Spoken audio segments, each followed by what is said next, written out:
आणि आता इतकी वर्ष काम केल्यानंतर एक भूमिकेचा वास लागतो, वास येतो तसं. तसं या भूमिकेचा किंवा या टोटल कलाकृतीचा मला एक वास आला, की हे काहीतरी ह्याच्यामध्ये खूप चांगलं घडू शकेल. त्यांच्याकडून मला दशावतार हा प्रकार जास्त माहीत झाला. म्हणजे तो कॉलेजमध्ये असताना अभ्यासाखाली वाचला गेला होता किंवा त्याचे व्हिडिओज पाहिले गेले होते. थिअरी माहिती होती की काय असतं. पण त्या प्रकाराबद्दलचे अनुभव मी हास्यजत्रेत असताना ऐकले. आणि तरुणाच्या मध्ये काम करायला मला नेहमीच आवडतं. कारण मला स्वतःला नेहमीच वाटतं, की आपली ऊर्जा, आपली एनर्जी, आपली उमेद, आपला उत्साह त्यांच्यावर कम्पेअर करून बघावा. आणि मुख्य म्हणजे त्यांची जी एनर्जी असते, त्यांचा जो एक कॉन्फिडन्स असतो, तो खूप इन्फेक्शस असतो, संसर्गजन्य असतो. तो आपल्यालाही मिळत राहतो. त्याच्यामुळे चार्जिंग करायचं असेल तर यंगस्टर्स बरोबर कामं करावी असं मला वाटतं. या चित्रपटामध्ये दशावतार ही लोककला, आपल्याकडच्या कोकणातल्या रूढी परंपरा आणि आपल्याकडचा निसर्ग याची गुंफण. तर या तिन्ही गोष्टी ना या मुळातच भव्य आहेत. त्यामुळे भव्यता किंवा हा काहीतरी वेगळा चित्रपट करतोय असं ठरवून केलं नाहीये ते. पण ती गोष्ट बांधणी करतानाच, त्याची पटकथा लिहिली जातानाच त्याच्यात ती भव्यता आपोआप सामावली जात होती. श्रद्धा आणि अंधश्रद्धेमध्ये फार पुसट रेषा असते असं मला वाटतं. तर चित्रपट बघितल्यावर तुम्हाला कळेल की ती अंधश्रद्धा आहे का श्रद्धा आहे, आणि राखणदार कोण आहे. आणि राखणदार कोणी असू शकतो, आपल्यातलाही असू शकतो. नमस्कार. लोकसत्ता ऑनलाईनमध्ये तुम्हा सर्वांचं खूप मनापासून स्वागत आहे. आपण सुबोध सरांपासून सुरुवात करूया. गेले काही दिवस चित्रपटाच्या ट्रेलरमधले खूप छोटे छोटे शॉट व्हायरल होत आहेत. सरांचा तो एक सीन आहे ट्रेलरमधला आणि त्याच्यावरती लिहून येतं आहे की रिअल सिनेमा पिक्टियर. तर ही एवढी अप्रतिम संकल्पना तुम्हाला कशी सुचली ते तुम्ही सांगा. मी लहानाचा मोठं मुंबईत झालोय, पण माझं गाव कोकणात आहे.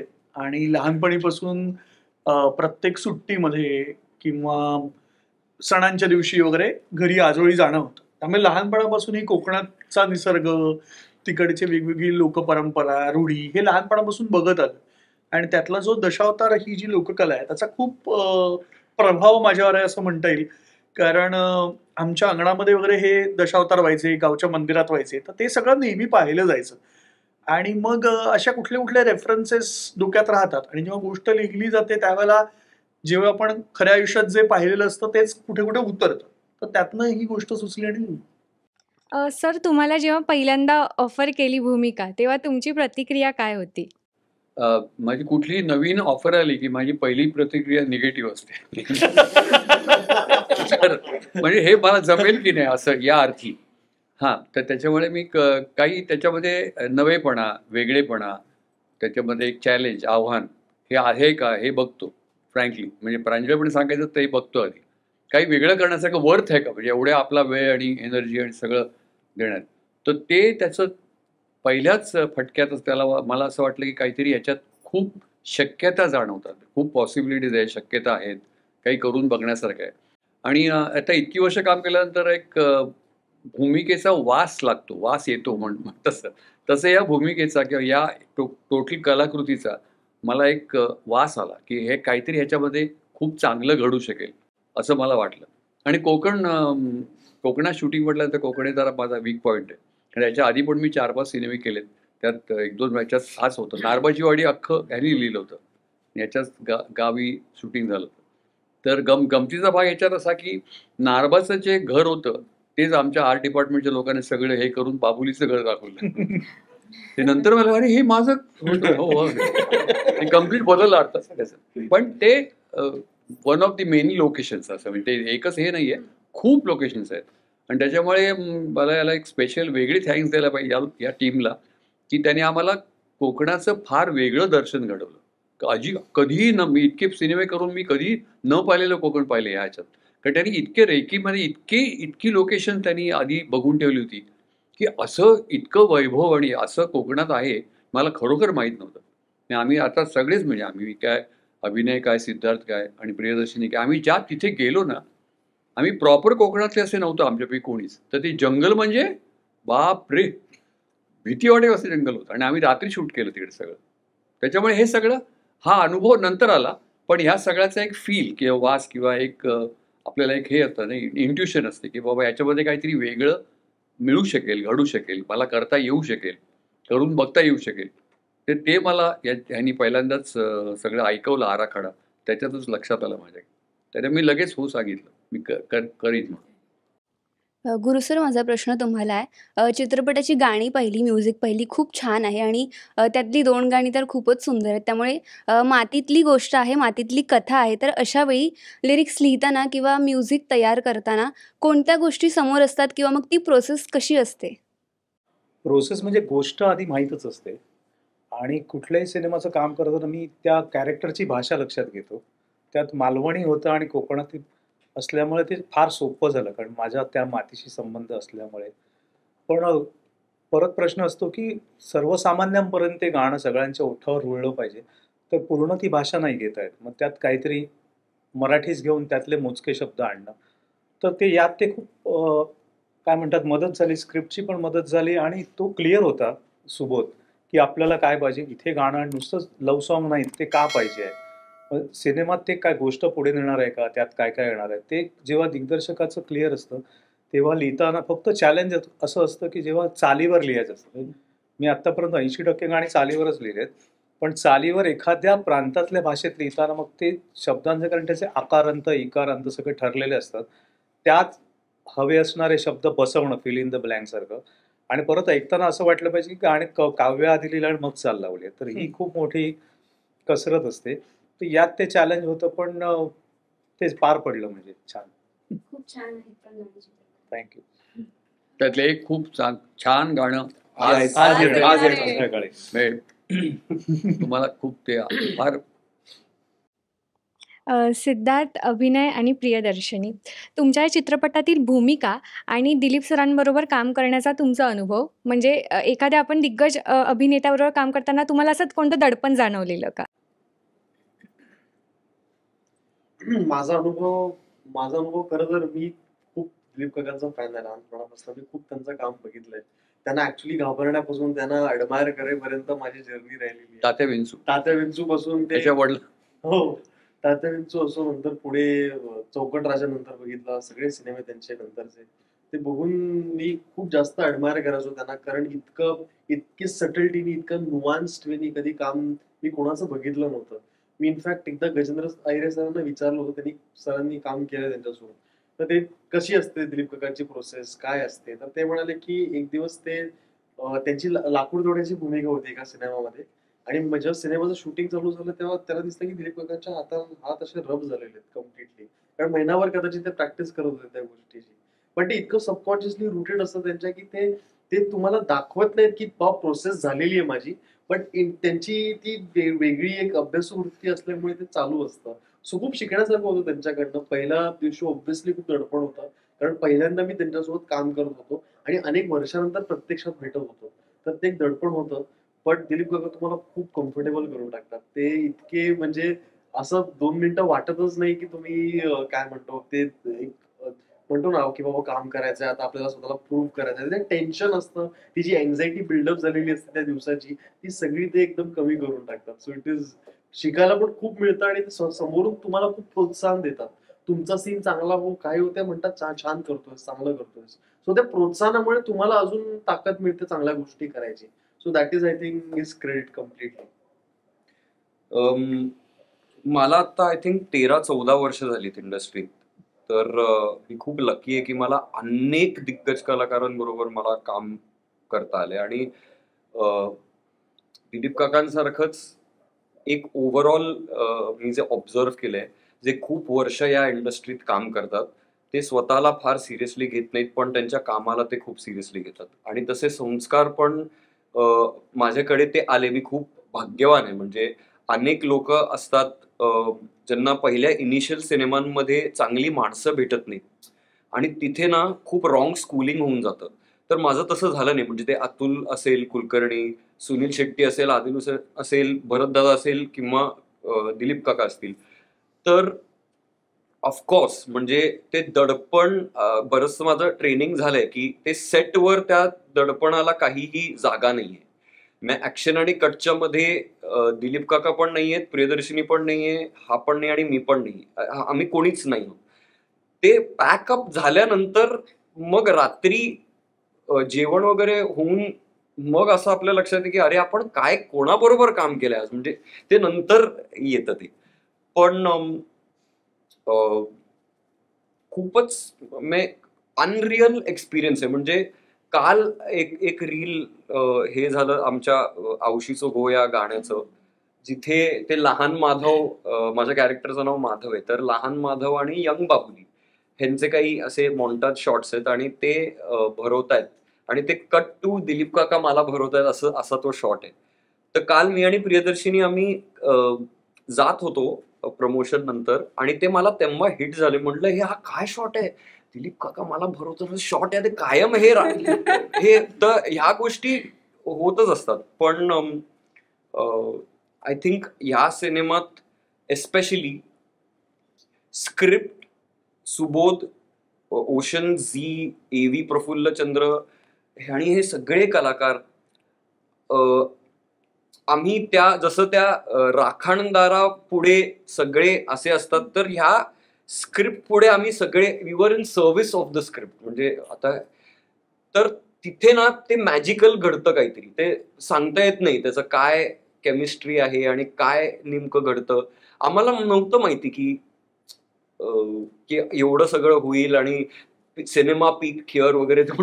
कसं तुम्ही प्लॅन करू शकतो, नाही प्लॅन करू शकतो, ऑर्गॅनिक आहे कम्प्लीटली. हो. तर आम्ही खूप आत्ताच्या घडीला खूप जास्त ग्रेटफुल आहोत आम्ही सगळेच, म्हणजे की आम्हाला कोकणात अशा प्रकारे शूट करता आलं, अशी गाणी मिळाली, असं लेखन मिळालं, आमच्या विशलिस्ट पूर्ण झालं. म्हणजे मला अभिनय बरोबर काम करायला, प्रियदर्शिनी बरोबर, आणि मग ऑफकोर्स दिलीप काका, भरतदादा, महेश सर वगैरे. ते as a sed unreal experience आहे. आणि ते शूट केलं आणि ते प्रोसेस व्हायच्या रिलीजला पण आला म्हणजे डिसेंबर जानेवारीमध्ये शूट केलं आणि आता रिलीज होतोय सिनेमा. युजली माझ्या सिनेमांना काही 4-5 वर्ष लागतात. हे खूपच टर्न अराउंड खूपच हे होतं. म्हणजे शूटिंग होता जानेवारी संपला होता. हो, कारण मीच 22-23 जानेवारीला गेलो पुण्याला परत. 27 जानेवारी. हो, आणि मग त्याच्यात 2-4 दिवसांनी संपलं शूटिंग कम्प्लीट आणि आला सिनेमा. माझी भूमिका आतापर्यंतच्या माझ्या इमेज पेक्षा खूप वेगळी आहे. तर एकतर प्रोड्युसर्स आणि दिग्दर्शकांचं धन्यवाद की त्यांनी या भूमिकेसाठी माझा विचार केला आणि ते फर्म राहिले माझ्या नावावर. तर वंदना नावाचं पात्र आहे. जसं माधवची लव्ह इंटरेस्ट ती आहेच, म्हणजे हा एक ट्रॅक आहे, पण त्याचबरोबर पण गोष्टीमध्ये बरंच काही आहे. या पात्राचा सहभाग. आणि दिलीप काकांबरोबर खूप जास्त सीन्स नव्हते, पण जेवढे केवढे होते त्याच्यामध्ये एक कलाकार म्हणून असं खूप सॅटिस्फॅक्शन मिळालं की म्हणजे दिलीप काका असतील, महेश सर असतील, सिद्धार्थ असेल, तर यांच्यासोबत काम करताना एका चांगल्या गिव्ह अँड टेक मिळाल्यानंतर असं एक पोटभर जेवल्याचा आनंद मिळतो ना, तर तो होता कुठेतरी काम करताना. आणि जसं दोघं म्हणाले की विद्यापीठ आहेत दिलीप प्रभावळकर, एक स्वतंत्र, आणि त्यांचा अभ्यास ते जाणवू देत नाहीत, ते दाखवत नाहीत, पण तो त्यांच्या कामातनं असा आपोआप बाहेर पडत असतो. तर ही प्रचंड शिकण्यासारखी गोष्ट आहे. आणि ज्या व्यक्तींना बघत आपण मोठे झालोय किंवा सीडीवर पाहिलंय, छोट्या स्क्रीनवर पाहिलंय, मोठ्या स्क्रीनवर पाहिलंय, ज्यांची पुस्तकं वाचली आहेत, तर त्यांना इथनं अभिनय करताना पाहणं ही एक पर्वणी होती माझ्यासाठी. आणि मला त्याची खूप गंमत वाटायची की कशा पद्धतीने ते संवाद त्यांच्या पात्रा थ्रू डिलिव्हर करतायत. कारण त्यांच्याकडे ना एवढा साठा आहे. म्हणजे ते जे म्हणाले मगाशी की मला शक्यता दिसल्या या स्क्रिप्टमध्ये, तर त्या शक्यता त्यांच्या करण्यात पण सतत दिसत राहतात की ते शेवटच्या क्षणापर्यंत, ऍक्शनच्या आधीपर्यंत ते प्रश्न विचारत राहतात किंवा ते त्या विचार करत राहतात की इथे अजून काय शक्यता आहेत. तर मला ती गोष्ट खूप जास्त त्या गोष्टीने प्रभावित केली की त्या शक्यतांचा विचार करत राहणं हेच नटाचं काम आहे. तर ती एक मोठी शिकवण मिळाली. आणि दडपण होतंच ऑफकोर्स. जास्त दडपण त्यांना फिजिकली हँडल करण्याचं होतं. म्हणजे अशा काही सीन्समध्ये त्यांना हात धरून मागे खेचते वगैरे, तर मला खूप भीती वाटत होती त्यांना खेचायला. तर मी त्यांना म्हटलं, पण मी तुम्हाला फक्त असं टच करते, तुम्ही या. आणि ते नाही तू खेच ते खूप आणि खूप उत्साही होते ते सेटवरती. म्हणजे मला माझ्या लो एनर्जीची लाज वाटेल इतके इतके ते उत्साही होते आणि असं खूप यंग एनर्जी आणतात ते सेटवरती आणि अख्खा सेट त्याच्यामुळे खूप पॉझिटिव्ह राहतो. तर खूपच छान अनुभव होता त्यांच्यासोबत काम करण्याचा. प्रियदर्शनी पुण्यात वाढलेली आणि आता मुंबईत राहणारी मुलगी जेव्हा कोकणातल्या एका मुलीची भूमिका साकारते तेव्हा अभिनेत्री म्हणून तुझ्यासमोर कोणत्या गोष्टी होत्या आणि ऑब्व्हियसली पश्चिम महाराष्ट्र आणि कोकण भाषेचा फरक आहे तर ती कशी केलीस आणि हास्यजत्रेमध्ये तुझे काही सहकलाकार आहेत जे कोकणातले तर त्यांच्याकडून काही टिप्स मिळाल्या का? त्यांच्याकडून मला दशावतार हा प्रकार जास्त माहीत झाला. म्हणजे तो कॉलेजमध्ये असताना अभ्यासाखाली वाचला गेला होता किंवा त्याचे व्हिडिओज पाहिले गेले होते. थिअरी माहिती होती की काय असतं. पण त्या प्रकाराबद्दलचे अनुभव मी हास्यजत्रेत असताना ऐकले, म्हणजे अजूनही ऐकते. आणि कोकणाबद्दल असं ऐकलं खूप होतं. म्हणजे बने असेल, प्रथमेश असेल, त्यांच्या तोंडून ना कायम त्यांच्या गावाबद्दलचं प्रेम, शिवाली सतत मी ते ऐकलंय. तर त्यामुळे मला माहितीये की गावावर प्रेम असणारी माणसं दिसतात कशी, बोलतात कशी. तर त्या गोष्टी कुठेतरी पात्रात आणण्याचा प्रयत्न केला. आणि भाषा माझी कोकणी नाहीये सिनेमात. त्यामुळे भाषेचं असं फार बर्डन नव्हतं. पण चॅलेंज हे होतं की भाषा ती न वापरता कपड्यांमधनं काही वेगळं म्हणजे पेहराव असा काही, अरे बापरे हां, बघितल्या कळेल की ही कोकणातली आहे, असा काहीच पेहराव नव्हता. आणि त्याचबरोबर संवादात पण असं काही नव्हतं, ज्याच्यातनं मी कुठली आहे हे नोटीस होईल. तरी सुद्धा ते दाखवणं की मी या भागातली आहे हे चॅलेंजिंग होतं. तर त्याच्यासाठी सुबोधने पण खूप मदत केली आणि काही महत्त्वाच्या गोष्टी सांगितल्या ज्याच्याने मला ते साध्य करण्यात मदत झाली. सिनेमात अभिनय सिद्धार्थ प्रियदर्शनीसारखी नवीन पिढीतली कलाकार आहेत. महेश मांजरेकर, भरत जाधव यांच्यासारखे आहेत आणि दिलीप सर यांच्यासारखे खूप स्टारकास्ट असलेला सिनेमा आहे. तर प्रश्न दिग्दर्शक आणि निर्मात्यांना आहे की एवढ्या कलाकारांची भट्टी जमली कशी सिनेमानिमित्ताने आणि सगळ्या म्हणजे कलाकार आधी ठरले मग भूमिका लिहिल्या गेल्या की भूमिकांनुसार कलाकारांचं कास्टिंग झालं? मला असं वाटतं की कुठलीही पहिले गोष्ट लिहिली जाते आणि मग गोष्टीतली पात्र डिमांड करतात की ती पात्र कोणी साकार करावी. तर जसं कथा लिहिल्या गेल्यानंतर त्याची बाबुली मेस्त्री ही भूमिका दिलीप प्रभावळकरांनीच केली तरच हा सिनेमा होईल इतकी ती लख्ख दिसून आली होती.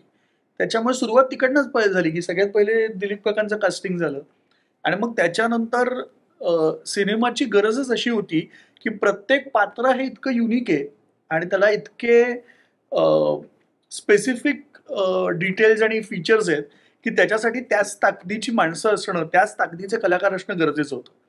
आणि म्हणून मग एक एक कलाकार जोडले गेले आणि मग त्यातनं आता ती एक सशक्त फळी किंवा एक असा एक मल्टीस्टारर सिनेमा उभा राहिला. आणि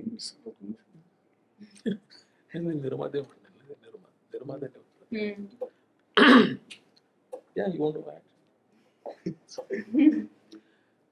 नाही म्हणजे आधी कलाकार म्हणजे सुबोध त्यांची जी टीम होती ओशनची, सुबोध, सुजय असू दे, ते थ्रू आउट क्लिअर होते की त्यांना काय हवंय. कलाकार आधी स्टोरी आली, आधी बाबुली मिस्त्री आली आणि मग नंतर बाकीची तो म्हणाला तशी फळी उभी राहिली आणि ती टीम क्लिअर असल्यामुळे ते कास्टिंग पण सोपं होत गेलं. त्याच्यामुळे आणि त्यांना हवं होतं ते फॉर्च्युनेटली आम्ही पण देऊ शकतो. त्याच्यामुळे ते झालं. मी जस्ट सॉरी मला म्हणजे मला ही जबाबदारी मिळाल्यानंतर पहिल्या 2-3 महिन्यात सुबोधने ही गोष्ट ऐकवलेली आणि मी आधी पण म्हणालोय जेव्हा मी भेटलो पहिल्यांदा तेव्हा तो म्हणालेला की आम्ही आता शूटवर जाणार, म्हणजे सगळं प्लॅनिंग झालंय, म्युझिक गाणी ऐकवली त्याने. आय थिंक हा सिनेमा ज्या प्रकारे म्हणजे सुबोध फर्स्ट टाइम डिरेक्टर आहे, प्रोड्युसर्स आणि जवान फळीने हा चित्रपट स्वतःच्या खांद्यावर घेतलेला आहे. ज्या पद्धतीने एक फिल्म प्रोजेक्ट ह्या लोकांनी अप्रोच केला आहे, मला असं वाटतं बऱ्याच जणांनी ते शिकण्याची गरज आहे. म्हणजे जे दिग्दर्शक असतील, डायरेक्टर असतील, प्रोड्युसर्स असतील, ज्या अभ्यासू वृत्तीने हा प्रोजेक्ट एक्झिक्यूट होतो आहे.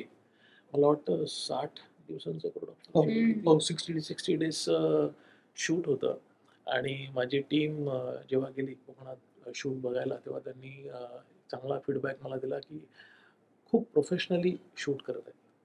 आणि मला तो शब्द आवडला की जे जे जे गरजेचं आहे कथेला ते ते सगळं ही लोक करत होती विदाउट गेटिंग डिस्ट्रॅक्टेड. घाई असेल म्हणजे हळूहळू पण doing justice to the project. आणि मी पण गेलो आणि सरांना भेटलो आणि त्यांनी मला ॲक्च्युली आमच्या पहिल्यांदा मीटिंगमध्येच त्यांनी ते सगळं दाखवलेलं की त्यांचं हे रूप असणार आहे म्हणून, हे रूप असणार आहे.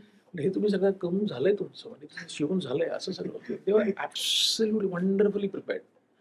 सो वेन यू मीट, जेव्हा आपण अशा लोकांना भेटतो ज्यांनी अशा पॅशनेटली प्रोजेक्ट करतायत.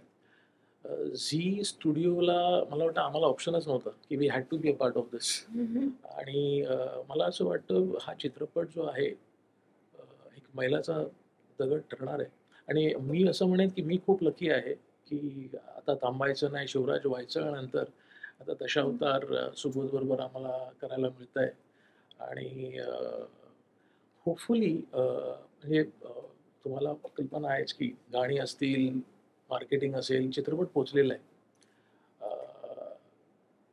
ही एक संधी आहे मराठी प्रेक्षकांना दाखवायची की आम्ही चांगला चित्रपटाला किती सपोर्ट करू शकतो. आणि आपण म्हणतो मातीतला सिनेमा. आणि म्हणजे महाराष्ट्र असून सुद्धा सिनेमे आपले एका पठडीतले होतात असं मला वाटतं. पण आपली जी जिओग्राफी आहे, जी संस्कृती आहे, पहिल्यांदाच म्हणजे दशावतार, इट कांट हॅपन एनिवेअर. हा चित्रपट अजून कुठेही होऊ शकत ना, तो इथूनच त्याचा उगम व्हायला पाहिजे. आणि we are happy to be presenting this film. आता थांबायचं नाही नंतर मराठी प्रेक्षक कथेनुसार म्हणजे कथेच्या बाबतीत चोखंदळपणे एकदम निवड करतात. भवेश सर, तुम्हाला एक म्हणजे प्रश्न विचारते. तर मग तुम्हाला असं वाटतं का की कथा बघून प्रेक्षक सिनेमाकडे वळतायत आणि झी स्टुडिओजने पण याची कथा बघून मग याकडे म्हणजे फिल्मला प्रेझेंट करायचं? मला असं वाटतं की प्रेक्षक आहे ना, प्रेक्षक म्हणजे जेवढा आपण बारकाईने अभ्यास करू, आपलं काम आहे बारकाईने अभ्यास करायचं, तसं ते कथा बघून चित्रपट नाही बघत. मला असं वाटतं त्यांना एक ओव्हरऑल पॅकेज त्यांना हवं असतं, एक एक्सपिरियन्स हवा असतो. मग तो कथेतून असेल, संगीतातून असेल, पात्र रचनेतून असेल, एक्झिक्युशनमधून असेल. तर ते असं स्लाइस करून अनुभव घेत नाहीत. त्यांच्यासाठी तो एक पूर्ण अनुभव असतो. आणि हा चित्रपट ॲक्च्युली आपण म्हणतो ना की हा चित्रपट हा मोठ्या सिनेमावर बघायला हवा. तर कधीतरी हा चित्रपट छोट्या पडद्यावर येईल, पण हा चित्रपट असा आहे की तो खरंच मोठ्या पडद्यावर अनुभवायला हवा. जो स्केल दिसणार आहे, जे संगीत केलं आहे प्रफुल्लचंद्रने, ते थिएटरमध्ये ऐकायला हवं. म्हणजे मार्वलचा सिनेमा जेव्हा कसं आपण तिकडे जाऊन 3D जाऊन लहान तसं या चित्रपटाचं होईल. आणि त्या दृष्टीने हा चित्रपट साकारण्यात आलेला आहे. तर कथा आहेच, पण मला असं वाटतं दशावतार आणि सरांचं जे सुद्धा आम्ही प्रेक्षकांपर्यंत पोहोचवलेलं आहे, that has excited them a lot असं. 12 सप्टेंबरला अजून पण 2 सिनेमे प्रदर्शित होत आहेत, तर तो कुठेतरी क्लॅश टळायला पाहिजे होता. नाही, क्लॅश मला असं वाटतं नक्कीच टाळायला हवं होतं. म्हणजे आधी कोण असं असता कामा नये. म्हणजे 12 तारीख ही तारीख खूप अगोदर ठरवलेली, लोकांना माहिती होतं. पण काही कारणास्तव म्हणजे 12च काय 19ला पण कोणी यायला नको होतं, कारण चित्रपट जर चालणार असेल, नंतर झाल्यानंतर ती चर्चा जी होते की आपण ते समन्वयाने वगैरे करायला पाहिजे, ते अगोदरच झालेलं बरं. पण चित्रपट हा मोठा आहे आणि म्हणजे आणि सगळ्या चित्रपटाचं चांगलंच व्हायला पाहिजे. पण प्रेक्षक मला एकाच वेळी 2 चित्रपट नाही बघू शकत. आणि म्हणजे एक छावा एक चांगलं उदाहरण आहे की जेव्हा पुष्पा 2 येणार होता, तेव्हा त्यांनी तो डिसिजन घेतला की आम्ही फेब्रुवारीमध्ये येऊ. दोन्ही चित्रपटांचं चांगलं झालं. तर मला असं वाटतं ह्या तारखांचा गोंधळ प्लस वर मायनस जर अवॉइड करता आला तर फार बरं होईल. म्हणजे त्यात काय होतं की एखादा चांगला चित्रपट that will be very unfortunate. खूप म्हणजे चांगल्या चित्रपटाला प्रेक्षक नाही मला तर कसं ते होणार आहे. म्हणजे आता खूप आय डोंट नो 12ला पण चित्रपट आहे, मला वाटतं 6 चित्रपट आहेत दशावतार. बापरे, 6 नाही, हिंदी 2 12 तारखेला आहेत आणि मला वाटतं 4 मराठी चित्रपट 19ला. आणि 12ला जे आहेत ते सगळेच मोठे कलाकार आहेत. ही जे आहेत ते सगळे मोठे कलाकार. हो. प्रेक्षकांची परीक्षा आरपार आहे आणि बिन लग्नाची. तो लंडनचा आहे.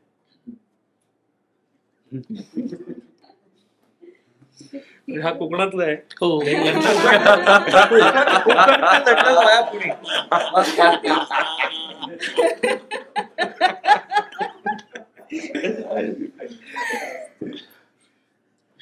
मग म्हणजे तिला तो जो प्रश्न विचारला तो ऑब्विसली तो येणारच होता तो प्रश्न त्याच्यामध्ये. पण खरंच यासाठी म्हणजे जे मोठे निर्मिती संस्था आहेत त्यांनी काही इनिशिएटिव्ह घ्यायला हव्यात असं वाटतं का? कारण खरंच म्हणजे सगळेच कलाकार मोठे आहेत सगळ्या चित्रपटांमध्ये. म्हणजे आता दशावतार सारखा चित्रपट दिलीप गव्हाण कसं आहे इतकं मोठं हे असताना प्रेक्षकांच्या पुन्हा ते पदरात पडणं की प्रेक्षक मराठी चित्रपटाला येत नाहीत आणि चित्रपट चालत नाही असं जेव्हा होतं. नाही हे खूप खूप खूप इंटरेस्टिंग. म्हणजे मलाच याची कारणं शोधायला आवडतील.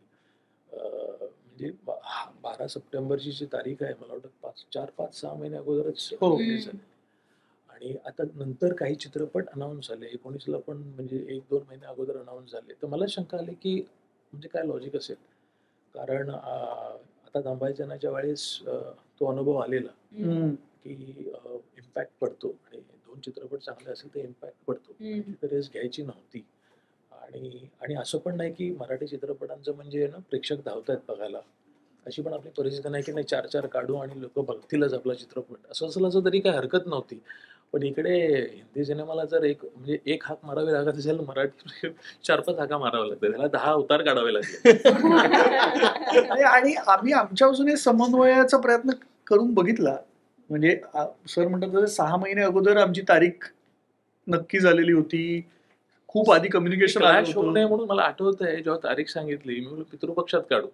मला आधी वाटलं नाही म्हणते नको पितृपक्षात नको आम्हाला चित्रपट. म्हणलं नाही पितृपक्षातच काढू असं झालं ते. हो म्हणजे ते क्लॅश होऊ नये म्हणून ती तारीख आली की नाही. मग गेल्या वर्षी मला गेल्या वर्षीच मला की 2 वर्षापूर्वी एक चांगला चित्रपट पितृपक्षात हिट झालेला. तर मला वाटलं की चांगलं असेल का ही आयडिया चांगली आहे की पितृपक्षात चित्रपट रिलीज करायचा. पण त्यांनी उचलून धरलं. पण ते कॉम्पिटिशन म्हणजे कसं आहे नशिबी कॉम्पिटिशन असेल you can't avoid it. Destiny it. आणि आम्ही अनाऊन्स केलं तर हा पहिला सिनेमा होता त्या दिवशी. हो 12 तारखेला जेव्हा अनाऊन्स झाला तेव्हा एकही सिनेमा नव्हता.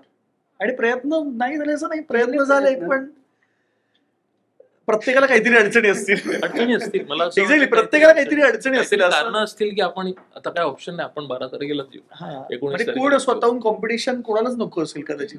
पण ठीक आहे म्हणजे गणपतीचा आठवडा म्हणून मागचा आठवडा योगायोग असा आहे की आतापर्यंत पितृपक्षात मराठी चित्रपट प्रदर्शित होत नव्हते. आणि नेमकं या वर्षी असं आहे की जेवढे आहेत तेवढे सगळे गेल्या 2-3 वर्षात पितृपक्ष नवरा माझा नवसा पितृपक्षाची फिल्म आहे. प्रत्येक वर्षी बॉय सारखी फ्रँचायझी पितृपक्षाची आहे. सर असे खूप पितृपक्षात स्त्री पितृपक्ष आहे. तर ते होतात ते आय थिंक ते काय म्हणतो ते कुठेतरी आता ते झालंय ते सगळे हिट होतात. बिकॉज कॉम्पिटिशन हिंदीवाले येतच आहेत पितृपक्षात. आता सगळ्यात एकदम दिवाळीत असतात नाहीतर समर वेकेशन मध्ये असतात. इथे मध्ये कोणीच नसतं तर आता सगळेच पितृपक्षात यायला लागले. मगाशी त्यांनी तसा प्रश्न विचारला की नवीन पिढी म्हणजे नवीन कलाकार तुमच्या बरोबर आहेत त्याचे तर आहेतच पण यांच्या बरोबर प्रॉमिनंटली काम आहे तुमचं.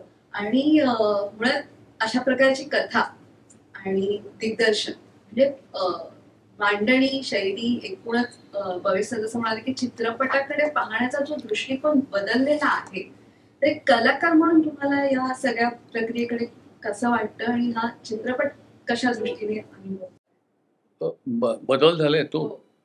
नाही मला वाटतं माझा अप्रोच या सगळीकडे सारखाच असतो. म्हणजे ते कॅरेक्टर खूप कन्व्हिन्सिंग म्हणजे पटणारं व्हावं व्यक्तिरेखा ती भूमिका हे करायचा प्रयत्न असतोच. तर हे पहिलं मी म्हटलं त्याप्रमाणे पहिल्या रिडिंगपासूनच मला वाटलं की याच्यामध्ये खूप करण्यासारखं आहे. आणि हे हा पूर्णपणे हा शोध असतो म्हणजे हा त्या व्यक्तिरेखेचा शोध असतो. त्या व्यक्तिरेखेबरोबर स्वतःचाही शोध असतो. आपण कुठपर्यंत जाऊ शकतो आपली शक्तिस्थानं म्हणजे स्ट्रेंथ काय आहेत आपले लिमिटेशन्स काय आहेत हे सगळं आपल्याला करता करता जाणवतं. आणि मी मूळचा रंगभूमीवरचा आहे, तर म्हणजे स्टेजवरचा. तर रंगभूमीवर काय होतं की आपल्याला ती प्रोसेस, ती प्रक्रिया रिहर्सल्समध्ये, तालमींमध्ये करून बघता येते. हळूहळू विकसित ती व्यक्तिरेखा होत जाते आणि मग ते काय म्हणतात ते पूर्णपणे ती परफॉर्मन्सच्या वेळेला जाते. इकडे तसा स्कोप नसतो. इकडे तुम्ही ते सीन्स शूट करताना सीन नंबर 1 पासून करत नाहीत, ते कुठलेही घेतात. त्याच्यामुळे ह्याचं कारण असं की तुम्ही म्हणजे जेव्हा जाल कॅमेरासमोर पहिल्या दिवशी कुठल्याही नंबरच्या सीनसाठी, तेव्हा तुम्ही पूर्णपणे तयार असून तयार असलेले असणं आवश्यक असतं. हो, म्हणजे तुम्ही काय त्याच्यानंतर मग मला 2-3 आठवड्यांनी आता कॅरेक्टर मिळाले मला, असं नाही झालं. त्याच्यामुळे ते हा फार मोठा फरक आहे. तर ही मला वाटतं प्रक्रिया की जरी हे बदललं, काय म्हणतात त्याला, प्रत्येक काळानुसार सिनेमा बदलत गेला असं तसं नाही मला वाटत फारसं. वेगळ्या तऱ्हेचे सिनेमे करायचे याच्या आधी प्रयत्न झाले, तर तसं हा आणखीन पुढचं पाऊल होतं याच्यामध्ये. आणि तरुणाच्यामध्ये काम करायला मला नेहमीच आवडतं, कारण मला स्वतःला नेहमीच वाटतं की आपली ऊर्जा, आपली एनर्जी, आपली उमेद, आपला उत्साह त्यांच्यावर कम्पेअर करून बघावा. आणि मुख्य म्हणजे त्यांची जी एनर्जी असते, त्यांचा जो एक कॉन्फिडन्स असतो, तो खूप इन्फेक्शस असतो, संसर्गजन्य असतो, तो आपल्यालाही मिळत राहतो. त्याच्यामुळे चार्जिंग करायचं असेल तर यंगस्टर्स बरोबर कामं करावी असं मला वाटतं. स्वतःला चार्ज करून घेता येतं त्यासाठी, की आपण त्यांची ऊर्जा, त्यांची उर्मी, एकूणच अर्ज टू एक्सप्रेस, हे सगळं त्यांच्याकडनं, ते मला आय एम क्वाईट कम्फर्टेबल. म्हणजे मला असं कधी वाटत नाही की अरे हा काय करतोय आणि मी काय करतोय, असं नाही वाटत कधी. आणि मी स्वतःला थोडासा एक भाग्यवान समजतो की मी आता ह्यानी सुद्धा माझा विचार केला या सिनेमासाठी, की हा जो बदलता तुझ्या म्हणण्याप्रमाणे जर बदलता प्रवाह असेल सिनेमाचा, ओव्हर द इयर्स काही प्रवाह बदलत असतील, तर ते काठावरून न बघता मला त्या प्रवाहात सामील होता आलं. म्हणजे अजूनही मला कन्सिडर करतात, घेतात त्याच्यामध्ये, असं तर मी आउटडेटेड वाटत नाही त्याला. तर त्याच्यात त्या प्रवाहात उडी मारून त्याच्यामध्ये पोहता आलं, हे मी स्वतःला नशिबान समजतो या सिनेमाच्या वाहत्या प्रवासात. आता जसं तुम्ही म्हणालात की कॅरेक्टर्स तुमची काही कॅरेक्टर्स ही फार लार्जर दॅन लाईफ म्हणतो त्या प्रकारे ती लोकांपर्यंत पोहोचली आहेत अजूनही लोकांच्या मनात. म्हणजे चौकट राजा असेल, रात्र आरंभमधली व्यक्तिरेखा असेल, नाटकं तर आहेतच, हसवाफसवी वगैरे, हे पुन्हा असं रंगमंचावर होणं नाही अशा पद्धतीचं ते काम आहे. तर तशाच पद्धतीची व्यक्तिरेखा ही दशावतारची आहे किंवा असेल असं वाटलं होतं का? नाही, तसं वाटलं नव्हतं. पण दशावतार करणारा आर्टिस्ट म्हटल्यानंतर, आणि मला त्याचं सगळ्यात मोह पाडणारं जे आहे सुबोधने लिहिलेलं, की एरवीचा बाबुली म्हणजे मी बाबुली आणि रंगमंचावरचा बाबुली ह्याच्यामध्ये जो फरक आहे तो खूप एक्साइटिंग आहे. म्हणजे तो एरवी खूप असा परिस्थितीने गांजलेला, थकलेला, लोक त्याला सिरियसली घेत नाहीत, लोक त्याला गृहीत धरून चालतात, गावातले तरुण त्याला हाफ मॅड म्हणतात वगैरे वगैरे, असे सगळं, म्हणजे त्याला कोणी फार सिरियसली घेत नाहीत असं आहे. पण तो रंगमंचावर गेला की तो वेगळाच असतो. तर हे ट्रान्सफॉर्मेशन जे आहे ते खूप छान आहे. आणि त्याच्या म्हणजे आता ते प्रत्यक्ष दशावतारातले कलाकार तसे असतात का मला माहीत नाही. म्हणजे रंगमंचावर असतात, पण एरवी ते इतके असे कोणी फार त्यांना गंभीरपणे घेत नाहीत असे असतात का मला माहिती नाही. मी तसं त्यांना बघ, पण हे जो हा डिफरन्स दाखवायचा एक टेम्पटेशन, मोह कुठल्याही कॅरेक्टरला एक हे वेगळं आव्हान होतं की नेहमीचा आणि स्टेजवरचा तो कम्प्लिटली वेगळा असणं. आणि तसं आहे बरं, ते वेगळं असणं सुद्धा ते प्रत्येक अवतारामध्ये वेगळं आहे. वेगळेपणा पण वेगवेगळेपणा आहे असा. मी तो एका आता तिकडे गेला की असा आहे, तो सगळ्या अवतारामध्ये तसा नाही आहे. तो प्रत्येक अवतारामध्ये वेगळा आणि परत कन्व्हिन्सिंग, म्हणजे पटणारा वाटेल असं करायचा ते एक आव्हान होतं. तर ते हे खूप करण्यासारखं आहे असं वाटलं मला. त्याच्यामुळे त्याच्याबद्दलची त्या बाबुली बरोबरची झटापट शूटिंग संपेपर्यंत चालू राहील. तसं दशावतारची एकूणच प्रेझेंटेशन जे आहे फार वेगळ्या पद्धतीचे. म्हणजे मला असं वाटतं की पहिला जर ट्रेलर आल्यानंतर थोडंसं असं झालं की कांतारासारखं वाटतंय, अशा रिॲक्शन्स पाहणाऱ्यांकडून म्हटल्या. तर मुळात कथेची मांडणी करताना दशावतार सारखी कला त्याच्या मध्यवर्ती आहेच. परत वडील मुलाचं नातं, एक हा धागा आहे त्याच्यामुळे, हे सगळं कसं काय म्हणजे काय सुचलं, काय कल्पना काय होती या सगळ्या मागची, आणि प्रेझेंटेशन करताना म्हणून काही वेगळ्या पद्धतीने तो केला जातो का? प्रोमो मधनं कशा पद्धतीने प्रेक्षकांसमोर आणायचं काय लपवायचं?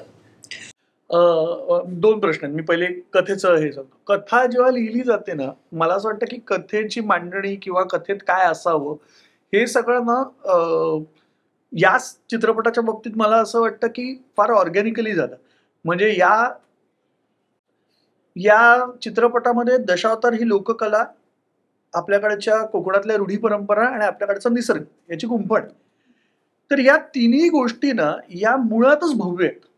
त्यामुळे भव्यता किंवा हा काहीतरी वेगळा चित्रपट करतोय असं ठरवून केलं नाहीये ते, पण ती गोष्ट बांधणी करतानाच, त्याची पटकथा लिहिली जातानाच त्याच्यात ती भव्यता आपोआप सामावली जात होती. कारण की दशावतारी प्रयोग जर तुम्ही पाहिले असाल तर अगदी मंदिरात होणाऱ्या साध्या दशावतारी कला, म्हणजे ज्या कला सादर होते किंवा नाटकं असतात, त्याच्यात पण एक लार्जर दॅन लाईफ अप्रोच असतो त्यांचा. किंवा कोकणातला निसर्ग जो आम्ही बघितला सगळ्यांनी किंवा जो दाखवायचा प्रयत्न करतोय तो मुळातच इतका भव्य आहे की मी जंगलातला एखादा प्रसंग समजा लिहितोय तर तो दिसतानाच तशा पद्धतीने दिसत गेला. मग त्याचं एक्झिक्युशनही तसंच होणं गरजेचं होतं.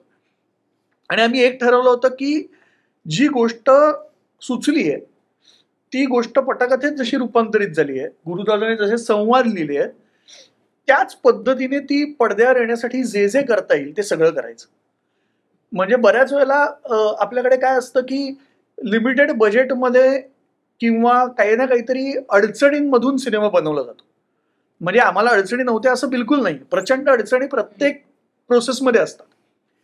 फक्त जशी गोष्ट आहे तशीच्या तशी सादर करण्याचा जर प्रयत्न आपण केला तर आपण त्या गोष्टीला न्याय देऊ असं आम्हाला वाटलं. म्हणून ओशन फिल्म कंपनी म्हणून मी, सुजय ओंकार असेल किंवा आदित्य असेल, सुजयचे वडील अशोक खांडे असतील, नितीन सहस्त्रबुद्धे असतील, मृणाल सहस्त्रबुद्धे असतील, आदित्य संजय दुबे असतील, विनायक जोशी असतील, किंवा नंतर झी आमच्यावर जॉईन झालं, अजित.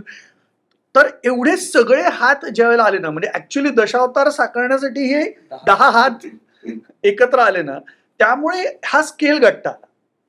आणि मला असं वाटतं की आपण कोणी मराठीमध्ये असेल, हिंदीमध्ये असेल ना, आपण प्रोजेक्ट्स बनवणं बंद करायला पाहिजे आणि आपण गोष्ट सांगणं सुरू करायला पाहिजे. ज्यावेळेला आपण गोष्टीला काय आवश्यक आहे याच्यानुसार काम करू ना, त्यावेळेला कदाचित गोष्टीची गरज वेगवेगळी असू शकते. म्हणजे कदाचित 2-3 पात्रांची गोष्ट एखाद्या घरातही घडू शकते आणि कदाचित दशावतारासारखा सिनेमा 60 दिवस शूटिंग करून प्रचंड मोठा स्केपही मांडू शकतो. पण ती गोष्टीची गरज म्हणून करायला हवं. म्हणजे आर्थिक गणितं जुळवण्यासाठी गोष्ट वळवणं हे मला लेखक दिग्दर्शक म्हणून पटत नाही. आणि मी फॉर्च्युनेट होतो की मला हा सगळा सपोर्ट होता म्हणून मी ते करू शकलो. तर हा झाला कथेचा भाग. आणि ओशन फिल्म कंपनी म्हणून आम्ही गेली 15 वर्ष ऍडव्हर्टायझिंग करतो. त्यामुळे प्रोडक्ट कसं विकायचं याचा अभ्यास तसा बऱ्यापैकी झालेला आहे. त्याच्यामुळे आपली शक्तीस्थळं काय आहेत, आपण काय प्रेक्षकांपर्यंत खरंच पोहोचायला पाहिजे,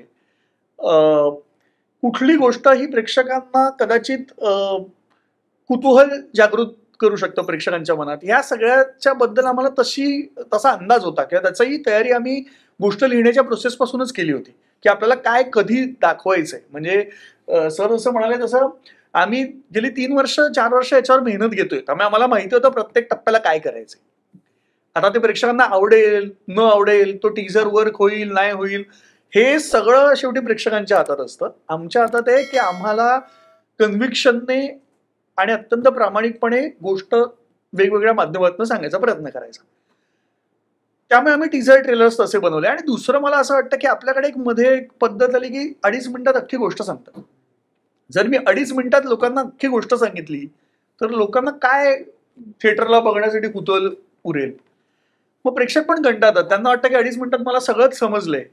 तर आमचा तो एक प्रयत्न होता की आमच्याकडे जर 100 गोष्टींचा एक खजिना असेल तर त्यातल्या मोजक्या 7-8 गोष्टी अशा दाखवाव्यात की ज्या 7-8 गोष्टींवरनं 100 गोष्टींचा खजिना काय असेल त्याचा अंदाज यावा, पण त्या 90 गोष्टी बघण्याची इच्छा आणि उत्सुकता टिकून राहावी. तुम्हाला विचारायचं संवाद शक्यतो असं जेव्हा एखाद्या प्रांताशी जोडलेली गोष्ट असते त्यावेळेस पाहताना मग त्यातले संवाद किंवा तिथली भाषा आहे की नाही आणि मग ती तशी नाहीये किंवा या गोष्टीमध्ये जास्त अडकलं असतं प्रेक्षकांचं. तर एक संवाद लेखक म्हणून दशावतार लिहिताना संवाद लिहिताना त्या गोष्टीचा मान ठेवावं असं वाटलं का? किंवा हा जो एक अप्रोच आहे ना, म्हणजे गेल्या काही वर्षात जे काही चित्रपट आले त्याच्यामध्ये कसं वेगवेगळ्या प्रांताची भाषा आणि काही तर असं असतं की कथा अगदी त्या प्रांताशी संबंधित नसली तरी तो एक ग्रामीण बाज पकडायचा व्यक्तिरेखा आणि मग त्या तशा तो संवाद ठेवायचा. कुठलाही एका याचा नसतो, तो कधी कोल्हापुरी घुसते त्याच्यात आणि असा मिक्स सगळा प्रकार असतो. तर या सगळ्या गोष्टींची एक भान लेखकाला असावं लागतं का?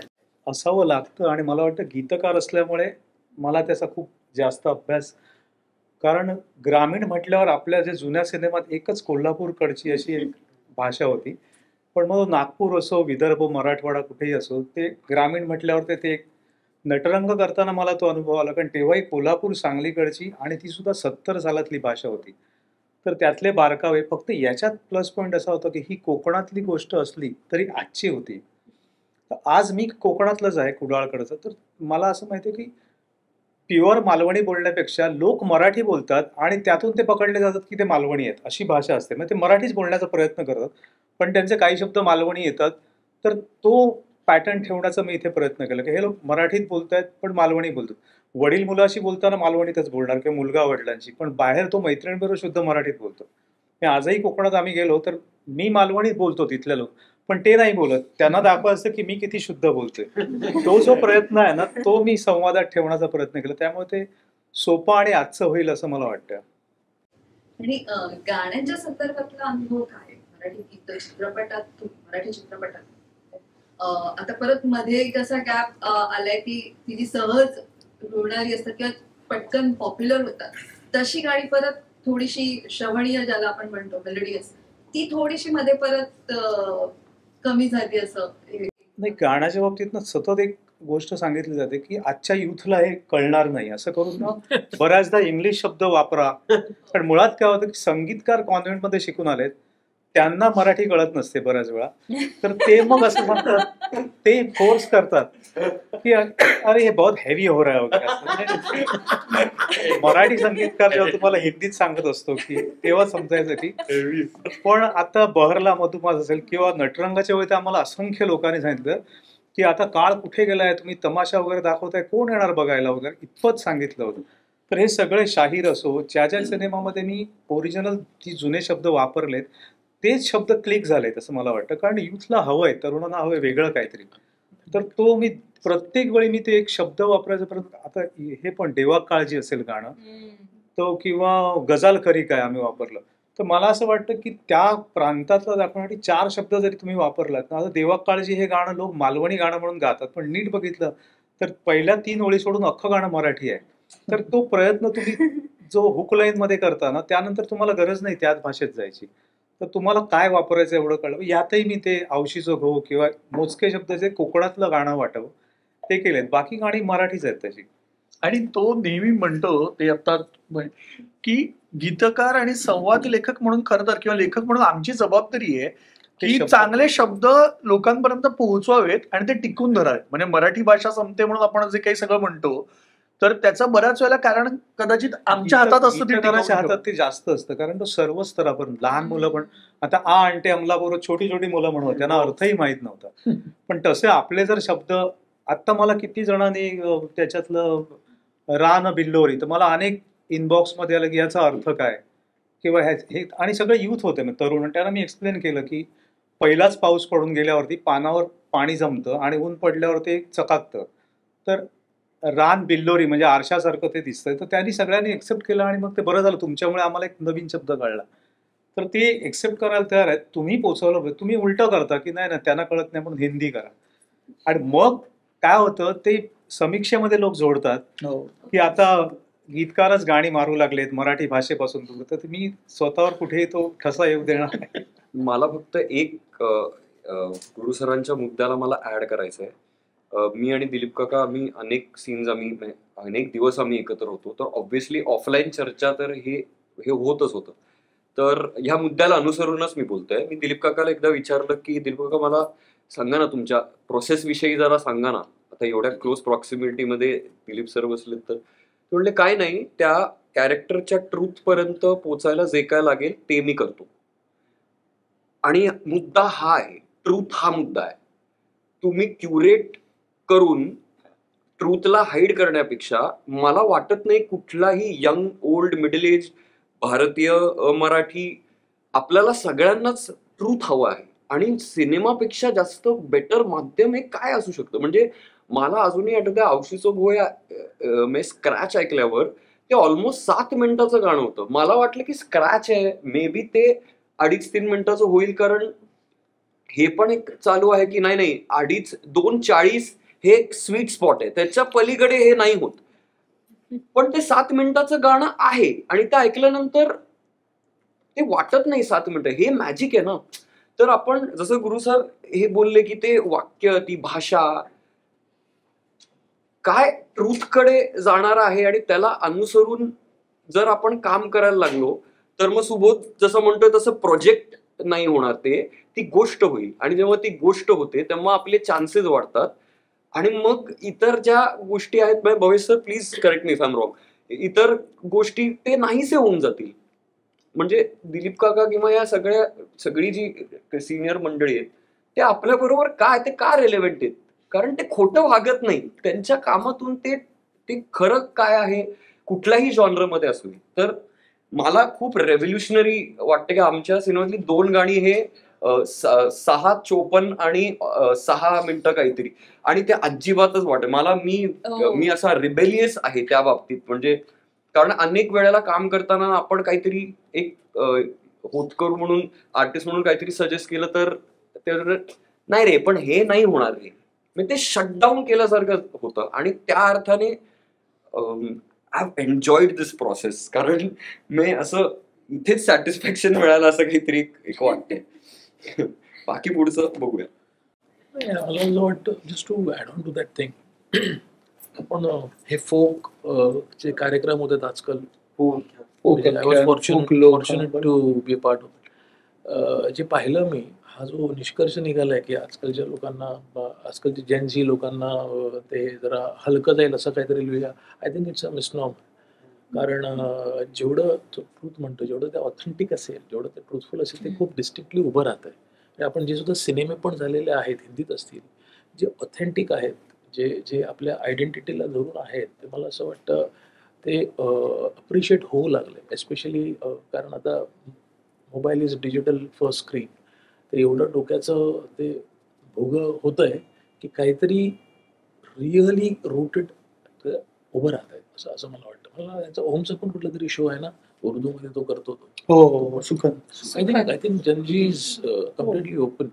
आणि ह्या चित्रपटाचं ऍक्च्युली मला असं वाटतं ते खूप खूप ॲडव्हान्टेज असणार आहे with the new generation. Yes. Siddharth, अभिनय आणि प्रियदर्शनी, तुम्हाला दोघांना ती मुद्दाम मला विचारावं असं वाटतंय की आत्ता ज्या पद्धतीने आपण मराठी चित्रपटांच्या बाबतीत आपण नेहमी म्हणतो की कथा हिरो असते, बाकी असं काही हिरो नसतो मराठी चित्रपटांमध्ये वगैरे वगैरे. पण एक कलाकार म्हणून काम करताना आणि जेव्हा तुम्ही चित्रपट निवडता, तुम्हाला म्हणजे सोलो असेल किंवा लीड असेल किंवा कशाही पद्धतीने, पण तो एक विचार असतो का, या सगळ्या गोष्टींचा परिणाम होतो का, की आपण कुठल्या पद्धतीचे चित्रपट निवडायला पाहिजेत, आणि मग काही एक ठरवून आपण चित्रपट निवडलेला असतो पण मग तो नाही चालत, किंवा मग त्याच्यावरनं टीका होते की असे चित्रपट का करताय. तर ह्या एक कलाकार म्हणून तुम्हाला चित्रपट निवडताना सुद्धा ह्या मानसिकतेचा विचार करावा लागतो का, किंवा जे काही आहे? 100% करावा लागतो. कारण तुम्ही जे चित्रपट निवडता त्याच्यावरनं तुम्ही केलेल्या सिनेमांची क्वालिटी पण ठरते, आणि प्रेक्षकांना पण असं असतं की अरे हा ह्याचा सिनेमा आहे का, चांगला असेल वाईट असेल, मग ते आधीच्या सिनेमांवरनं ठरवतात. सेकंडली कधी कधी ना आमच्या हातातच नसतं आम्हाला काय प्रकारचे सिनेमे ऑफर होणार आहेत. We always try to choose the best from what has been offered. So त्याच्यामध्ये काही गणितं चुकू शकतात आणि काही गोष्टी वर्कआउट नाही होत. So at the end of the day खूप नशिबाचा पण भाग येतो. पण येस, एक आहे की तुम्ही जास्तीत जास्त चांगलं काम निवडलं पाहिजे, जास्तीत जास्त चांगलं काम चूज केलं पाहिजे. बिकॉज आता तर असं झालंय की आत्ताचा काळ असा आहे ना की एक्सपोजरमुळे stardom has finished. There is no stardom in the truest sense. जी चांगली गोष्ट पण आहे, कारण खऱ्या अर्थाने मग सिनेमा दिग्दर्शकाचाच माध्यम होतो जो असलाच पाहिजे, मगच चांगले क्वालिटी फिल्म्स रोल ऑन होतात. स्टार व्हेकल्स बनतात तेव्हा ते क्वालिटी प्रत्येक वेळेला चांगली नसते. सो आय फील ती पण एक चांगली गोष्ट आहे. पण आता या वर्षात आपण बघतोय नवनवीन दिग्दर्शक येत आहेत, नवनवीन लेखक येत आहेत, नवनवीन दाटणीच्या गोष्टी येत आहेत. त्यामुळे मला असं वाटतंय पुढची काही वर्ष सिनेमे चूज करणं इझी जाईल असं मला वाटतंय. Let's hope for the best. मला काही गोष्टी वाटतात त्याच्याविषयी. एकतर कुठलाही सिनेमा असेल, कुठलीही भाषा असेल, तरी स्टोरी इज द हिरो. त्याच्याशिवाय ते नाही ट्रान्सलेट नाही होत असं मला वाटतं. मला हेही आता एक कळलंय की आपण काही चूज करतो का असं मला प्रश्न पडतंय. ते सिनेमा आपल्याला चूज करतं हे. कारण अनेकदा असं झालंय की सगळे हो म्हणतात रूम मध्ये आणि मग ती फिल्म कधीच बनत नाही. कधी कधी आपण हो म्हणतो आणि समोरचा नाही म्हणतो, कधी कधी समोरचा हो म्हणत असतो, आपण नाही म्हणतो, कधी कधी सगळेच नाही म्हणतात. असं तर कोण कुठल्या प्रोजेक्ट फिल्म मध्ये कसं कधी हे आपण सांगू शकत नाही. पण मी अलाइनमेंट चूज करत असतो I think more than anything. कारण खूप असे सिनेमे आलेत जे at the cost of staying at home and doing nothing मी नाही म्हणालोय, कारण मला अजिबातच अलाइनमेंट वाटलेलं नाहीये. मला असं वाटतं की मी अशा एका राज्यातून येतो जिथे सिनेमात जर खूप मोठा स्टार असेल मम्मुटी आणि मोहनलाल सारखा, तरी स्टोरी नसेल तर ते नाही चालत. आणि एक नवीन फिल्म येते ज्यात कम्प्लीट न्यू कमर्स असतात त्याच दिवशी आणि ती हिट होते. तर मी तिकडनं आहे आणि मला ते पोटेन्शियल मराठीत दिसतं. आणि दशावतारच्या निमित्ताने हे होतं आहे की दिलीप काका सारखे लेजेंडरी माणूस ह्याला आपण सिनेमा थ्रू आपण सेलिब्रेट करतोय. It's a celebration of its work, it's a tribute. तर हिरो आहे, स्टार आहे का नाही हे नाहीये, आपण आपल्या ऍक्टर्सना नक्कीच जास्त सेलिब्रेट करायला पाहिजे. हा एक आवर्जून मला हे वाटतं. माझ्या नशिबाने ज्या मराठी फिल्म्स मी केल्यात ना तसं मला ट्रीटमेंट मला अगदीच मिळालंय. म्हणजे त्यामुळे मी त्यात इन्सेक्युअर नाहीये की हिरो व्हायला फक्त स्क्रीन टाइमच हवा किंवा असं काही नाहीये. आय थिंक मला नेहमी आता मी म्हणलं 13 वर्षात सगळे मला ना एका इमेज मध्ये टाकायचा खूप प्रयत्न करतायत लोक. आणि माझा हाच प्रयत्न आहे की तो बॉक्स फोडून काहीतरी मी वेगळंच काहीतरी करायला पाहिजे. So I want to be my image, I want to be is की नाही सिद्धार्थ जेव्हा येतोय ना तो काहीतरी वेगळं घेऊन येईल. ते चांगलं किंवा वाईट आपण कोणाला माहिती नसतं. चांगली फिल्म वाईट फिल्म कोणी वाईट फिल्म बनवतं असं मुद्दामून असं पण मला वाटत नाही. तर या गोष्टी हळूहळू चेंज झाल्या. आणि ते सिनेमा आहे म्हणजे तुमची गोष्ट उत्तम असेल पण स्क्रीन प्ले नसेल तर काहीच होऊ शकत नाही. स्क्रीन प्ले आणि गोष्ट उत्तम असेल, साऊंडस्केप नसेल चांगलं तर गेलं तिथे.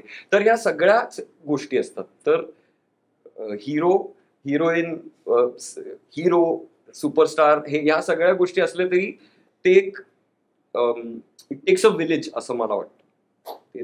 या हा प्रश्न विचारण्याचं कारण असं की अनेकदा असं दिसतं की कलाकार प्रयोग करायला जातो पण मग म्हणजे मराठीमध्ये प्रेक्षकांच्याही बाबतीत चूक असेल किंवा काय माहित नाही पण अशा गोष्टी होतात की हाच का ह्याने कशाला ह्याचं वय आहे का आता तेवढं, ह्याने कशाला ऍक्शन करायला पाहिजे, नवीन मुलांना संधी द्यायला हवी. आणि मग नवीन कलाकार असले तर तो पिक्चर चालतोच असं नाही. मला असं वाटतं की म्हणजे जर मला विचारला हा प्रश्न तर मी परत तेच म्हणेन की मला असं वाटतं की असा विचार करण्याची गरज नाहीये. म्हणजे या चित्रपटात दिलीप प्रभावळकर यांची निवड ते किती प्रसिद्ध आहेत ह्याच्यावर झालेली नाहीये, तर ते कलाकार म्हणून किती प्रचंड ताकदीचे आहेत आणि बाबुली मिस्त्रीची व्यक्तिरेखा साकारण्याची प्रचंड क्षमता असलेली आहेत याच्यावर त्यांची निवड करणं हे जास्त महत्वाचं आहे यापैकी कुणाची. आणि मला असं वाटतं की कुठलाही सिनेमा करत असताना आपण तसाच विचार करायला पाहिजे. कारण जर एक खूप पंडित सत्यदेव दुबे नाटक ज्यावेळेला बसवायचे त्यावेळेला ते म्हणायचे की अर्धी लढाई आपण तेव्हा जिंकतो ज्यावेळेला आपलं कास्टिंग हे परफेक्ट त्या पात्रासारखं असतं. जर माझं पात्र आणि तो कलाकार हे त्याला न्याय देण्यासारखे वाटतच नसतील तर मी तिथे अत्यंत मोठा कलाकार घेऊनही ते वाया जाईल. आणि तिकडे अत्यंत योग्य कलाकार जर निवड केलेला असेल आणि जरी तो प्रसिद्ध नसेल तरी पण तो वर्क करेल असं मला वाटतं. हे माझं मत आहे. ऑफकोर्स कथा हिरो आहे. मी स्क्रिप्टची खूप फर्म बिलिव्हर आहे. पण हे मी मान्य करते की काही सिनेमे मी फक्त लीड मिळतोय यासाठी सुद्धा केलेत. कमिंग फ्रॉम नोवेअर जेव्हा आपल्याला संधी दिसते तेव्हा सुरुवातीच्या काळामध्ये फक्त संधीच्या मागे धावणं हे आपसूक होतं. काय आपल्याला चर्चांमध्ये यायचं असतं किंवा माझं नाव कन्सिडर व्हावं दशावतारसारख्या फिल्मसाठी असं वाटत असतं. त्यामुळे सुरुवातीला असं वाटतं की ओके लीड मिळतोय करूया सिनेमा, ठीक आहे गोष्ट 19-20 आहे, ठीक आहे बाकीचं काही माहीत नाही. तर असा मोह मलाही झाला आणि त्यामुळे सॅडली मी काही ॲव्हरेज सिनेमे सुद्धा केले. त्याची काही कारणं असतील पण आय कॅन ॲडमिट की ते अप टू द मार्क नव्हते. त्याची कारणं ही वेगळी होती.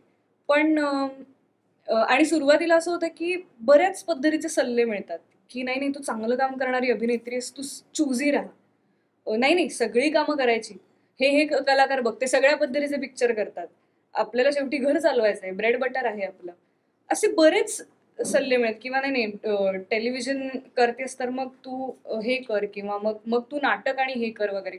तर ह्या सगळ्या सल्ल्यांमधनं माझं जाऊन झालंय आणि इव्हेंच्युअली मला उत्तर सापडलेलं नाहीच. सो आता म्हणून मी म्हटलं अलाइनमेंट चूज करायचं. हा म्हणजे असे काही वाईट अनुभव घेतल्यानंतर की प्रमोशनच्या वेळेस मग तोंड लपवायला लागते की अरे बापरे मी का केलं असं.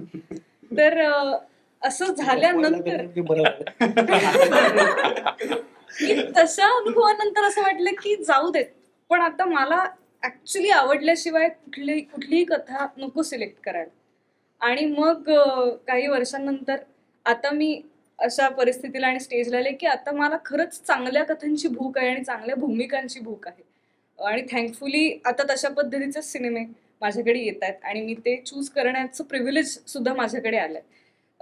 पण हा प्रवास आहे आणि हा प्रत्येक कलाकाराचा वेगवेगळा प्रवास आहे. तर माझं हे ऑनेस्टली आहे की माझं ह्याच्यात खूप धडपडून आणि माती खाऊन झालंय.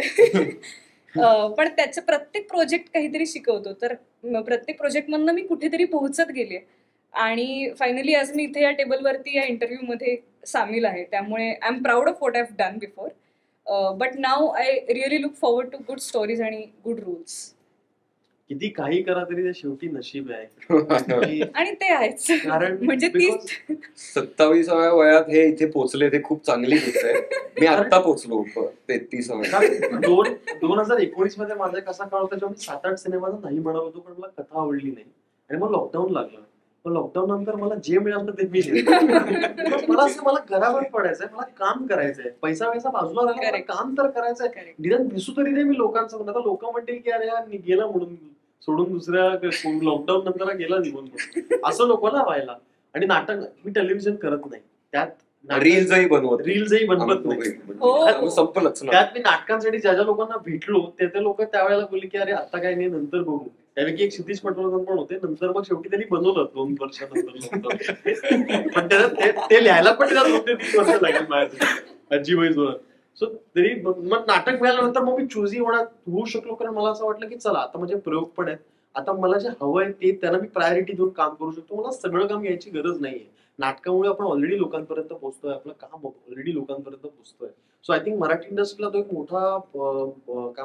मोठा आशीर्वाद आहे की बरीच मंडळी नाटक करत असल्यामुळे त्यांना चुजी पण राहता येतं, लोकांसमोर पण त्यांची कला दाखवता येते आणि हवं ते मिळेल ते चांगल्या प्रकारे काम करता येतं. आय थिंक तो एक मोठा आशीर्वाद आहे. या कथेचा मूळ आहे राखणदार. तर विज्ञान आणि ते हा मेळ कसा साधलात जेव्हा राखणदार आपल्याला दाखवायचा होता तेव्हा? कारण की जंगलाचं रक्षण करणारा राखणदार हे पण ट्रेलरमध्येच आम्ही पाहतो आणि राखणदार जंगलात आहे हे सुद्धा ट्रेलरमध्येच पाहतो. तर हा जो विज्ञान आणि तो मेळ कसा? नाही, मला असं वाटतं तुम्ही कथा बघा, गोष्ट बघा. चित्रपट बघितल्यावर तुम्हाला कळेल की